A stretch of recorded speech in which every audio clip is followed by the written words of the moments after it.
You know what's frustrating? When someone who shouldn't matter anymore somehow still occupies space in your mind. Maybe it's an ex who broke your heart, a friend who betrayed you, or someone who rejected you years ago. They're gone from your life, but somehow they're still living rent-free in your head. You think about them when you're trying to fall asleep. They pop into your mind at random moments during the day. And the worst part? You hate that you still think about them. You're angry at yourself for not being over it. But here's what you need to understand. There's actual psychology behind why certain people haunt your thoughts, and it has nothing to do with weakness or inability to move on.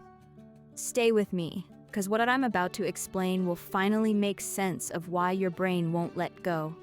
The first reason that person is still in your head is something psychologists call the Zeigarnik Effect.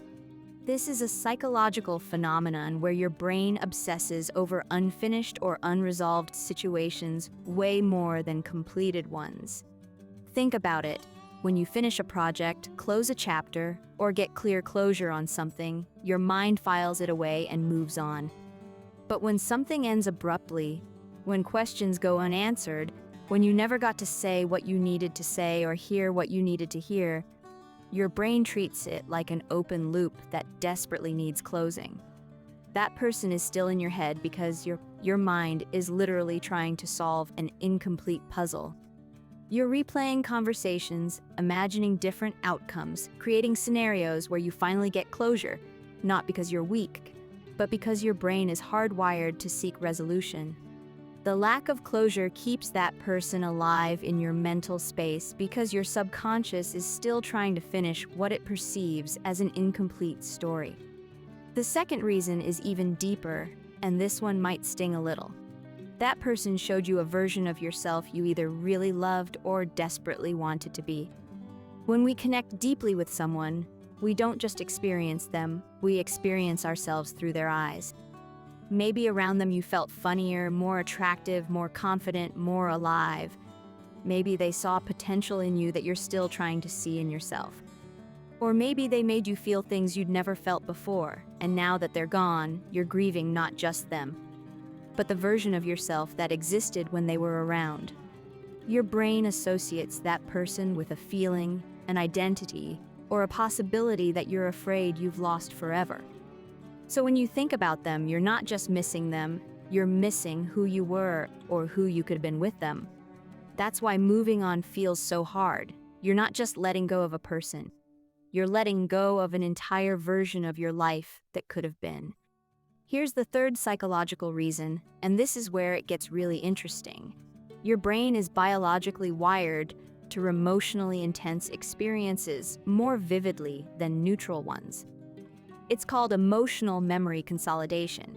When you experience something that triggers strong emotions, whether it's intense love, devastating heartbreak, betrayal, or rejection, your brain literally codes that memory differently. It gets stored with more detail, more sensory information, more emotional charge. That's why you can remember exactly what they were wearing the day they left, the tone of their voice during that last conversation, the way the room smelled when everything fell apart. Your brain isn't torturing you for fun.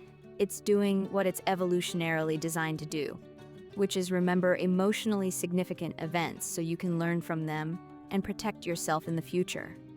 The problem is, this protective mechanism backfires. Instead of just remembering the lesson, you're stuck replaying the entire movie on a loop, with full surround sound and high-definition clarity. And here's the fourth reason that nobody talks about but is absolutely critical. That person represents something you still haven't forgiven yourself for. Maybe you think you should have seen the red flags earlier. Maybe you regret how much of yourself you gave away. Maybe you're ashamed that you let them treat you poorly, or embarrassed that you fell so hard for someone who didn't deserve it. The reality is, when you keep thinking about someone who hurt you, a huge part of what's happening is self-directed anger disguised as longing.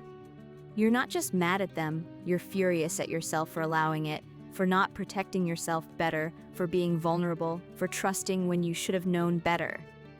And until you forgive yourself for being human, for making mistakes, for loving someone who couldn't love you back the way you deserved, they're going to stay in your head.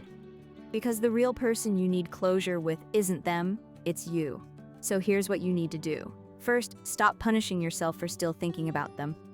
Your brain is doing exactly what it's designed to do, and fighting it only makes it worse.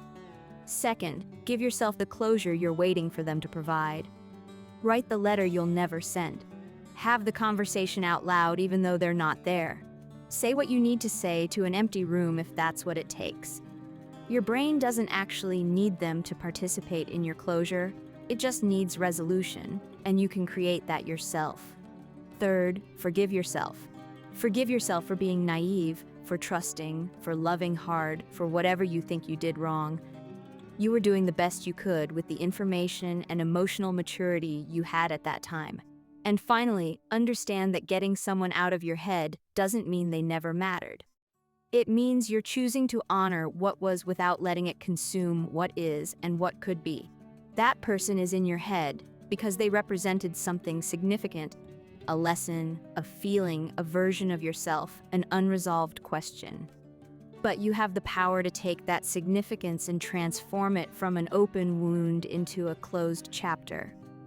They don't get to live in your mind forever unless you keep giving them the keys.